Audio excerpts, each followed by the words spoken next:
Hey, all you Arizona lovers. This is the Finding Arizona podcast. I'm your host, Jose. And I'm your producer, Brittany. And here at Finding Arizona Podcast, we collect the local stories of all entrepreneurs and from around the valley. So join us at findingarizonapodcast.com, where you can hear every episode and see it as well at YouTube. Like, subscribe, and comment below who you want to see next on our show. And when you're ready to start your podcast, you found the right spot. Found House, your next podcast production company. Now, let's get back to the show.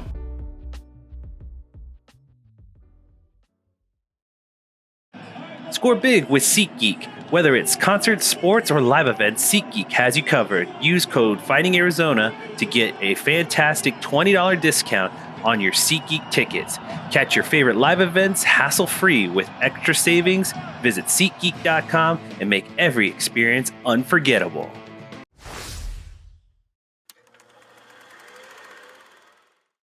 Welcome back, everybody, to the Finding Arizona podcast. I'm your host, Jose, and every week we bring in someone very special. I'm going to let you introduce yourself because I want to, again, hear from you what you were going to be talking about. And we had a conversation off air, but we're going to let you introduce yourself and the organization that you're going to be talking to us about. So go ahead and introduce yourself.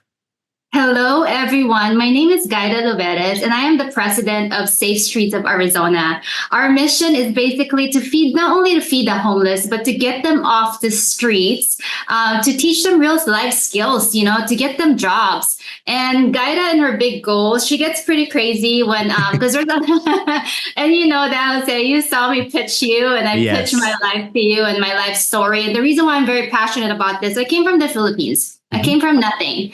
And when I moved here, I didn't speak English. And, I was all about the American dream. Yeah. And talking to these people and it getting taken away from them because of opiates on the streets. And Arizona is huge in opiates. It really makes me feel so passionate and sad. And I had a loved one that had an addiction problem. And so that's why I know the process. I know what it takes to get them off the drugs and really hopefully get their families back, get their identities back. People, they used to be CEOs who say, I have long, full-blown conversation with them of who they used to be. And it's pretty amazing to listen to their life story. That's why I'm so passionate about this. This is wonderful that you've come in and to really encourage this kind of what your motto is. And I read this was to give, and not to get. And that's really something that I want to press on as far as our whole conversation. So I am going to rewind all the way back from when you did move here from the Philippines. And one of the things that always stands out to me is that even in the Philippines, your parents were very much entrepreneurs themselves. They've had multiple business to support you and your brothers and sisters. I think you had 6 family members or 6 kids in the entirety of your family. Was that something that you were a part of, like helping them organize it, helping them, keep it going with just being maybe a salesperson or someone who's like in as an employee?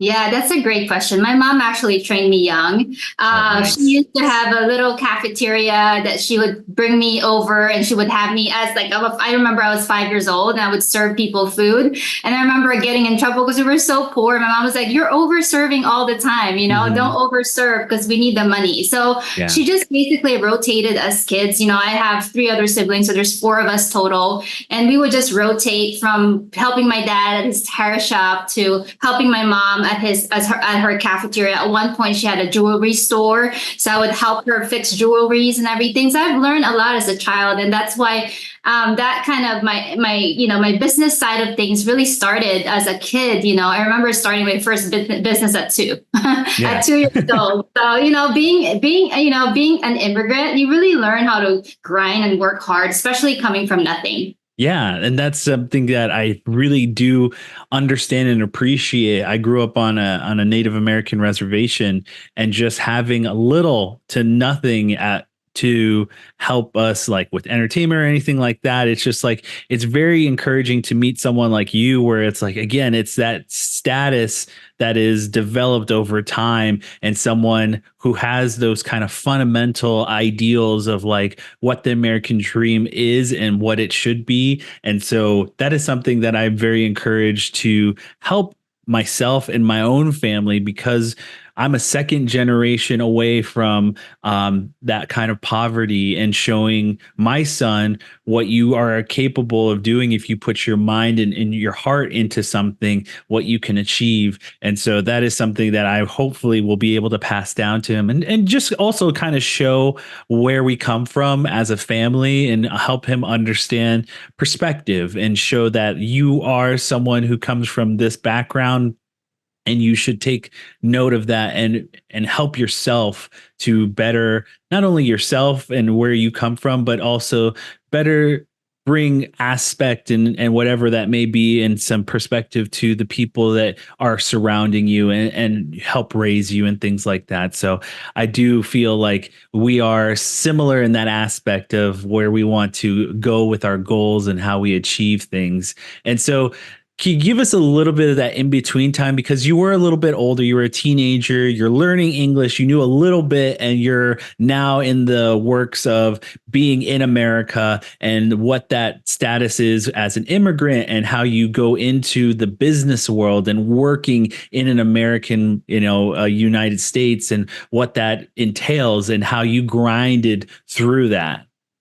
Yeah, that's a great question. At first, Jose, I was so scared coming in here because I barely spoke the language. I didn't have any friends. I was already done with college. So I was ready. I was ready to just get my life going. And all of a sudden, boom, I woke up in a totally different country, no friends, can't speak the language. Talk about culture shock. I remember locking myself in the bedroom, suffering from depression. I didn't even understand depression I was 19 at that time. And I didn't know why I was feeling. I was sleeping all day. I was so sad. I was crying every day. And, I just felt lost. I felt like I didn't belong. And I think that's the reason why I got into fitness, because I remember just like looking for avenues, looking for things to do that's going to help me feel better about myself. And I remember my aunt, I was living with her and she had Taibo tapes. Do you remember Taibo? Yeah. The kickboxing and everything. Right. You're right. So I started doing Taibo every morning and then it turned into twice a day. And I'm like, wow, I'm actually starting to feel better. So then my aunt was like, okay, it's time for you to go back to school. Get like an associate's degree in business just to learn the language. Yeah. So I went in, again, trying to learn the language, trying to make friends. And here's Gyda. I want to start an organization. So I started an organization called Future Women's in Business Organization. And that's how I was able to meet a bunch of women that wants to be in the business world. And I think, again, going back to being a child, being business minded, starting a business at 2 years old. And I remember before I left the Philippines, I started a shoe company to where I would buy knockoff Nikes from China. And I made so much money to where at the time my mom was broke, she can't afford electricity. And I gave her all my money.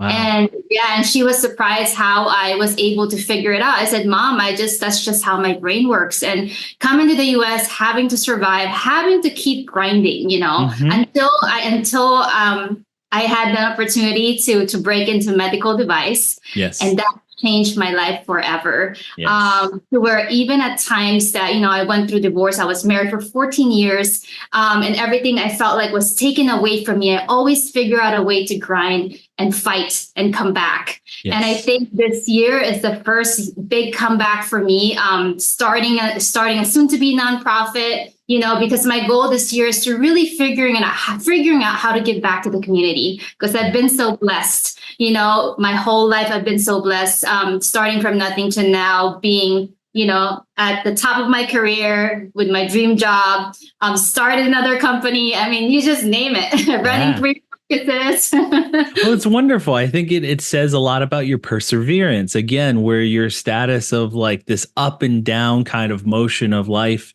and just going from one place to another, having to deal with that depression and going up and down. You have this ability to really say no to the negative and yes to change and to positivity. And so I really think that stands out from your story. A lot of what I've been encountering too is that understanding of perseverance and how to survive. We recently went through a pandemic. There was a lot of business owners who had that tough conversation with themselves, like, what do I bring to the community and how do I utilize that, like that very what I call the bread and butter, which is literally what do I do best with my business, with my services, and how do I utilize that to allow myself to persevere and weather the storm that is what this is a pandemic and things going awry.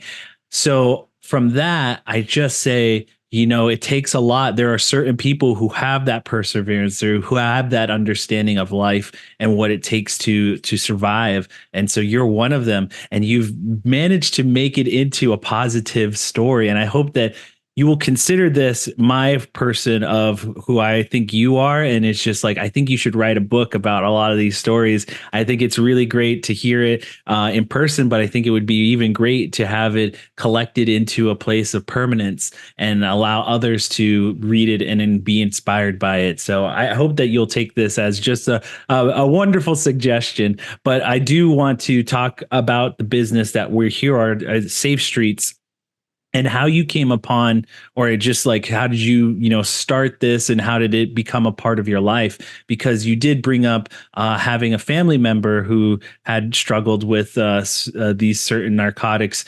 And I'd love to just say, it's like, when we talk about perseverance, I think this in particular deals a lot with perseverance and you having to, talk and have conversations with individuals who have suffered, but also what this whole organization it does is to help provide perseverance for others. Yeah. Wow. Great question again. You know what? It's crazy because it didn't start. It didn't start great for me. So end of last year, Jose, and this is me being completely vulnerable to to your listeners and to your viewers. I got online bullied, and because I wanted to volunteer and donate, and the organization ended up becoming a scam. Yeah. He was serving to the homeless, and all of the money he was getting, he was buying drugs for himself. And coming to find out, that really hurt my feelings. And, so he gave me a position. I was the VP of that nonprofit. I ended up quitting. And all of a sudden, boom, I get text messages. I get messages from people I don't know. I had to block every day different people that I don't even know are saying things about me that I didn't even know about myself. Yeah. And it was such an eye-opening experience because I have a huge following on Instagram. I had to look at every single photo that I post and start deleting them because I didn't like the way it made me feel. And even down to stories that I would take, the stories will get taken and would receive evil messages from people that I don't know. And I'm still getting it up to now, Jose. Yeah. I'm still getting it. And I remember calling my sister, and I remember telling her, like, hey, I'm going through this stuff. I don't know what to do. I think I should just conspire with this person just to stop him, because I could literally lose my med device job if my boss finds out this is going on. Because he's literally taken content after content, putting it on TikTok and saying all this mean things of how I stole from him, how I took all his volunteers, all this stuff that is so untrue and unreal. And then I come to find out another person, another executive director at that nonprofit was also getting bullied. So by him. So her and I literally just joined forces. And we're like, enough is enough. We're not going to let this person take advantage of another human being. Yes. And especially female, right? He's a male. And I said, we need to do something about it. So we hired a lawyer. We called the cops, filed a police report, and we just started doing step by step, the right process of dealing with the situation without responding to him, So we didn't respond to him at all. We just kind of kept going and going. Take your power back, essentially, is just really, again, I find that I find that so fascinating, and that people can use a good situation and turn it bad. Where you're like you're trying your you think that you're trying your best to help serve these individuals and do the right thing, and volunteer your time and bring light to a pen like a really bad situation, and then someone turns around and does this to someone who you would think is a good person. Like, it's just really, it's a sad story. But the fact that you were saying no, like, again, this perseverance comes back into the story. You say no, like, this isn't gonna be what brings me down. This isn't gonna be the thing that is the taking away my power. I'm gonna bring it back. I'm gonna do the right things. And I think you have. I mean, meeting you and hearing what you did and what you do now to prevail above it and move and rise above it.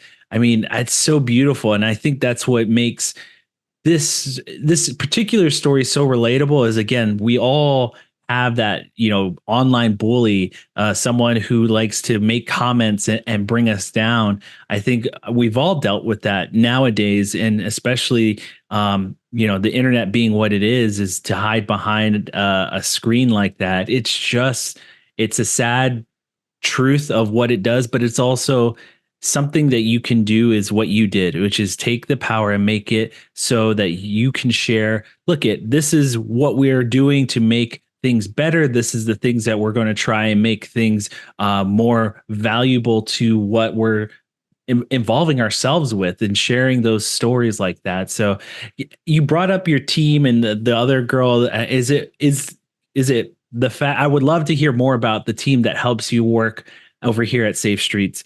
Daniela, Cassie, let us know about who they are and what they bring to the table, because I know that this is a shared love story of like what you guys bring to this organization. So give us a little bit of how your team works together and what you guys provide to the community. Great. Thank you for that question. Well, we started by just feeding the homeless. So we use our own resources at the moment because we're a brand new organization. We're still waiting for our 501c3. Yes. So we're not considered a nonprofit yet, but we're still an organization. And our goal is to help feed people right now. Yeah. And the crazy thing is, for the longest time, Danielle and I would meet once a week and we will figure out programs because ideally we don't just want to feed the homeless. We also want to get them off the streets, right? Teach them real life skills. Yeah. How do you write a resume? How do you dress for success? How do you go to a job interview? And so that's what we really want to teach them. How do you buy a cell phone? How do you get your first apartment? How do you decorate? Yeah. So we started coming up with all these ideas. And the first thing we came up with, okay, let's feed first. Let's go out there. So I remember this past month, we went to Subway. We bought 30 sandwiches and we just drove around Phoenix, handing off sandwiches and water bottles. Awesome. Okay.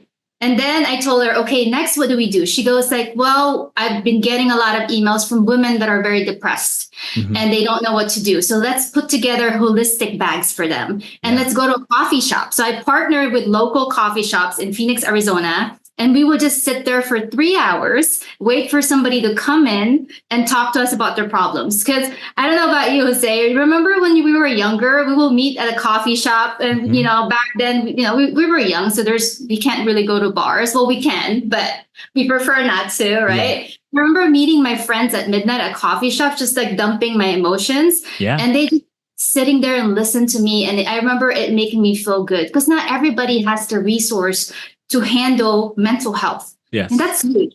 And that's a huge part of my life. And I've my whole life, I've really struggled with, depression, anxiety, you name it. And I really fought hard to do the right things, to do things the right way by doing it holistically. I mean, I have red light therapy behind me right now. That's why I'm all red. And I believe in that stuff. So that's what we started doing. And then Danielle, which is our executive director, she has kids and she has this gym that she owns. So she does things for kids at the gym. So this is not just homeless. Yeah, this is for everybody. And we have t-shirts that we sell on our website and all of the proceeds will go back to the community. So this is just us being a good person in hopes that in the future we can partner with the government and build this program essentially to where we take in homelesses and we're talking having a personal trainer there, having a therapist there, having a community there that they can go to instead of going back to the drug,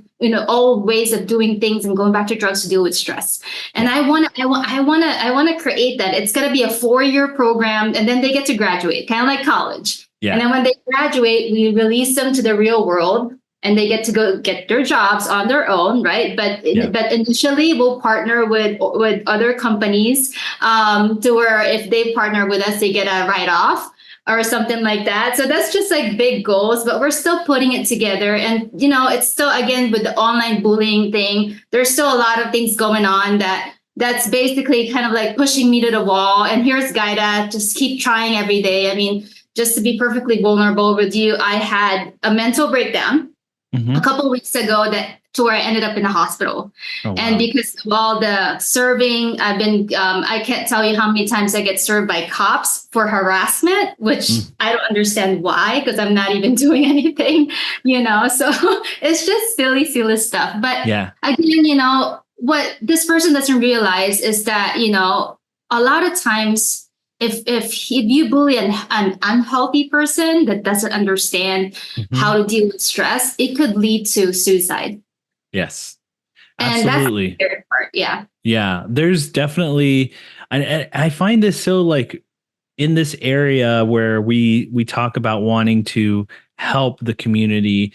Again, there are people like you who see this struggle and really are the first responders, because it's, there are plenty of people who who just walk away, and it is tough. And now I'm looking into where it's like, it's the summertime. It's 115. We just recorded our top temperatures just the last couple of days.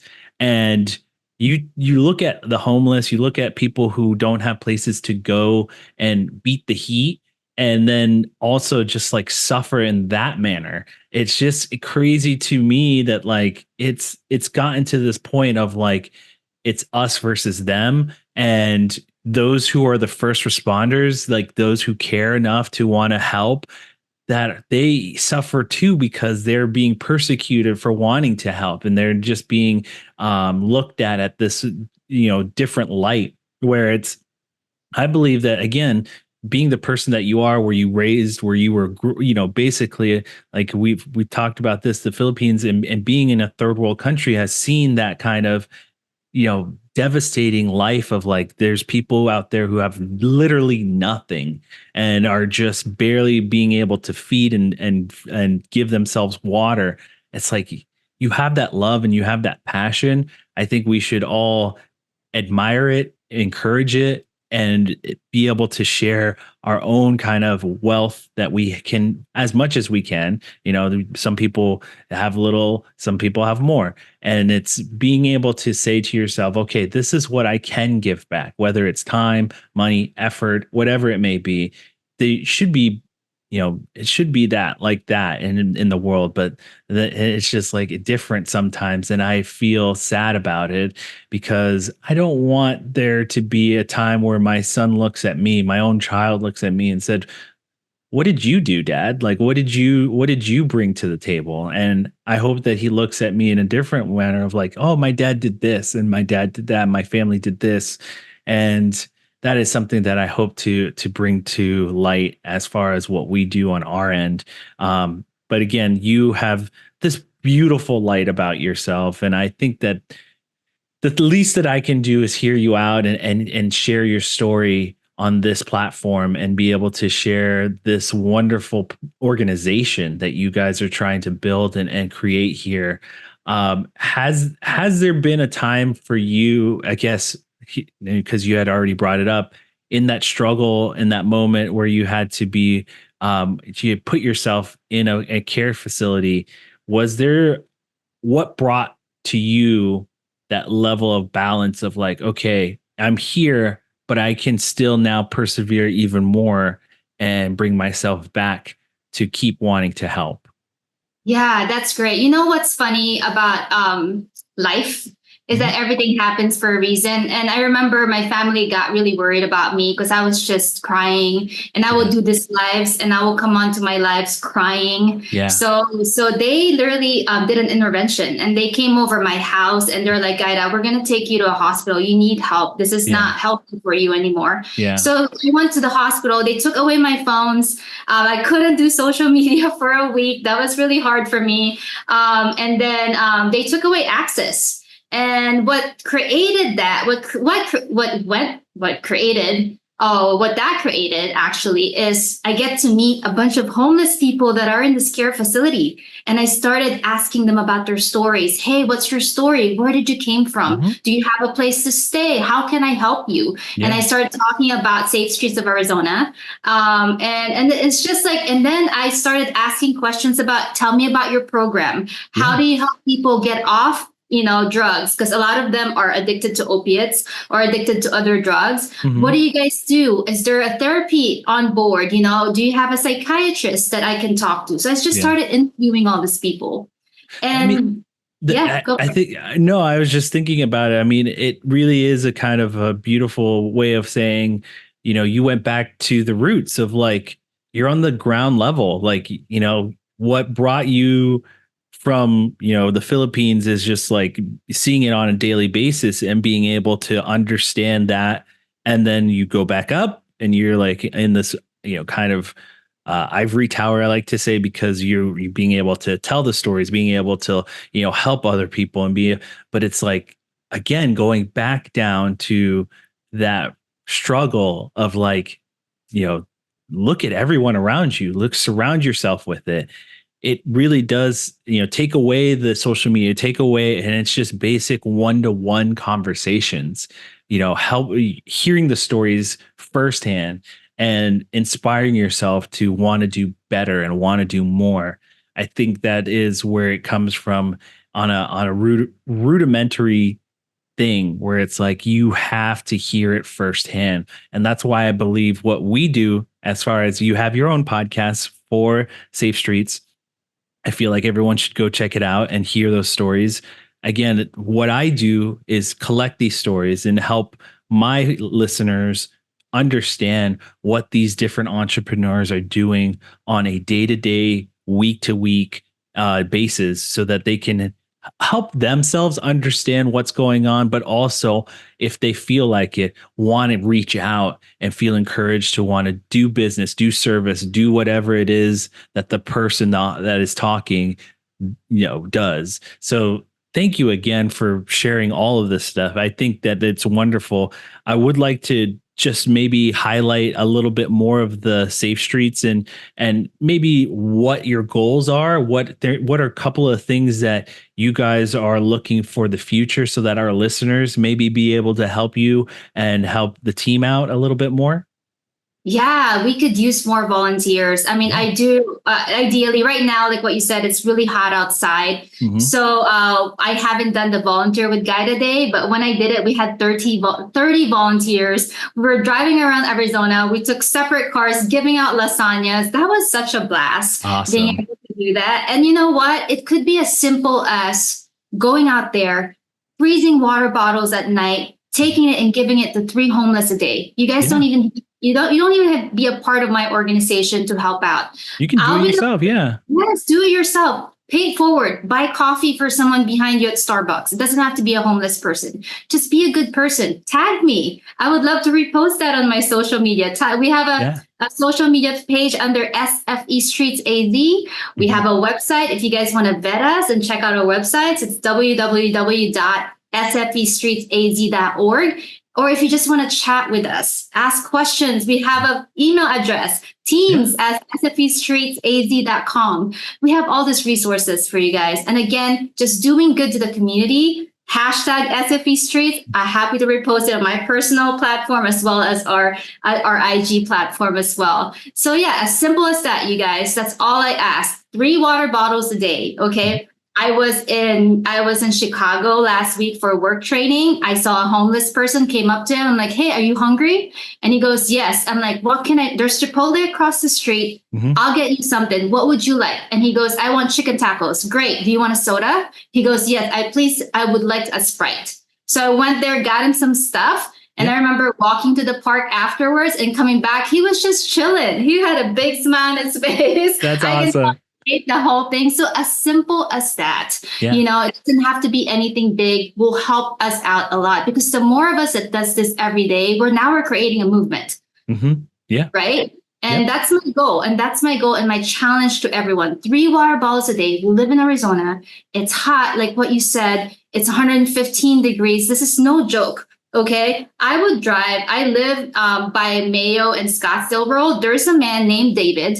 I see him in the corner every day, and I make sure he has a water bottle. He has a sandwich. He has something to eat every day. That's great. And we'll have conversation. He has a dog, and I would bring the dog some dog treats, dog toys, you name it. So he would wait for me every day just to get his sandwich. And that's exactly what I'm talking about here, you guys. I'm talking about just do something good every day. That you don't have to be a part of a nonprofit or an organization.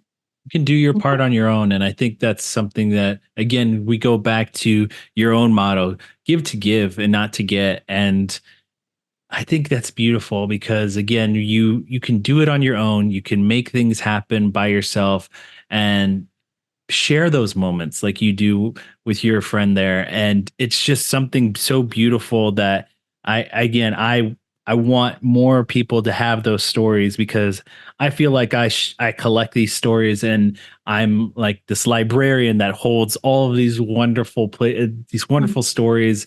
And I don't want to be the only librarian. I want to be able to talk to other great librarians that are, sharing these stories of their own and have their own personal collection, because that is going to bring a better and more beautiful community that we share here in Arizona and in the Valley in particular. So thank you again. I've loved meeting you and I've loved hearing your story. You brought up, again, this is my chance to tell you to share any upcoming events and give you the platform to share your social media. So I'm going to give you the floor once again. You had already done it before, but I want you to really give us like maybe some phone numbers, address, whatever it may be. If it's events you want to share, go ahead, and the floor is yours. Thank you, Jose. Well, all of our events are posted on our IG platform as well as our website. So the best place to check out our events, it changes. We try to plan 3 events a month. Okay, we do have full-time jobs, so so we kind of are just starting this. So that's why we need more help. We need more people. We do have shirts. You can start by just buying yourself a Safe Street shirts, and that should help us a lot. So we can feed more people. We also do drives for collecting clothes. We have our own garage unit to where we keep all the water bottles, all of the clothes that we get. And what we do is we sort them out, so we do a sorting day to where we separate women's clothes to men's clothes to business clothes to workout clothes. And we drive around, either give it back to a different charity or give it to somebody in need. Awesome. I can't tell you. There's so many in downtown Phoenix where I'll drive around with workout clothes and they're like, oh, this other homeless person just stole all my stuff. Thank you very much. Yes. And this is what I'm talking about. So you guys can do this on your own. Okay. Yeah. We just had our big party, which we're going to do another party in 3 months, but introducing who we are, and showing you guys what we do. Right. Yeah. So a lot of our stuff that we do is very sporadic. It's nothing like planned right away because we do have a full-time job. That's what I said. So the best place to keep up with us is through our IG, and I post a lot. I post like 3 posts a day, you name it, you guys. So just do that. If you have any clothes, bras, we need bras. There's a lot of women out there needing bras, socks, blankets, sweaters, during the cold weather, water bottles, you guys, that's huge in Arizona. Packets, hydration packets. We love putting together hydration packets and we just drive around and hand them off. I'm talking like, go to Costco, buy those hydration packets and put in water bottles. We partner with CBD Shaman. CBD Nice. shaman. Yes, we partner with them. They're so amazing. They give us CBD once a month. And basically, we drive around and give it to people that are dealing with anxiety and stress, or maybe withdrawals. Yeah. Withdrawals is huge. And I know I've seen this firsthand.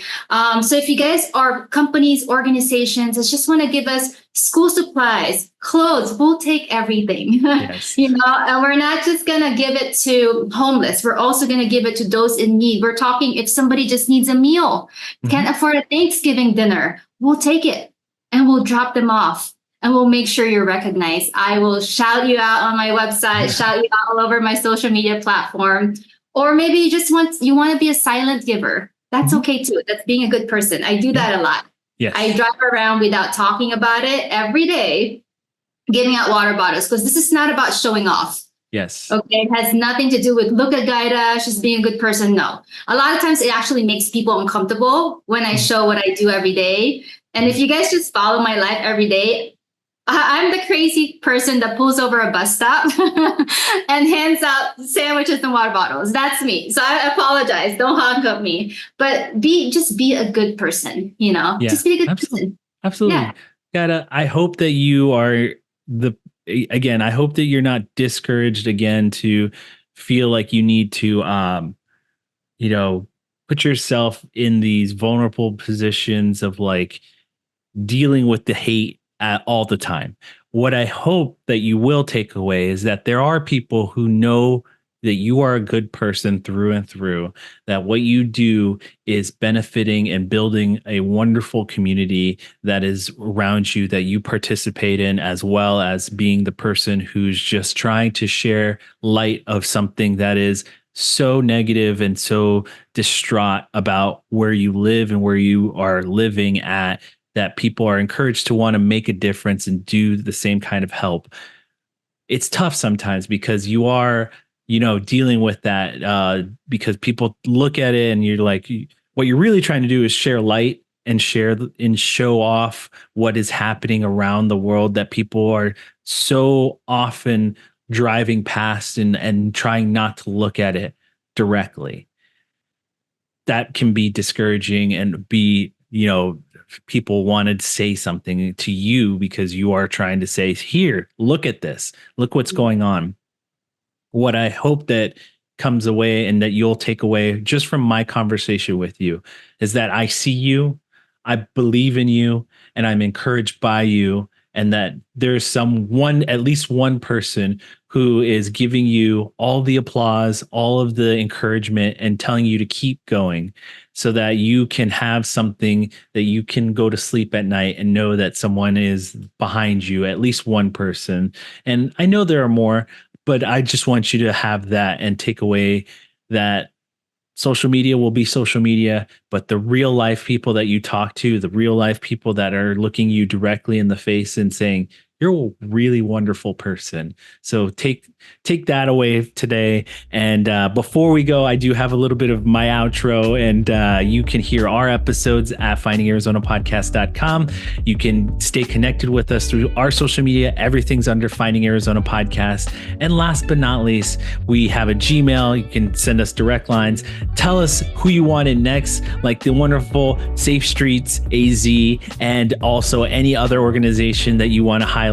Send them our way. We'll try and get them on the show. And last but not least, we always end every conversation of our podcast with a kisses, hugs, and belly rubs to our four-legged friends. And we will see you next time. Bye, y'all.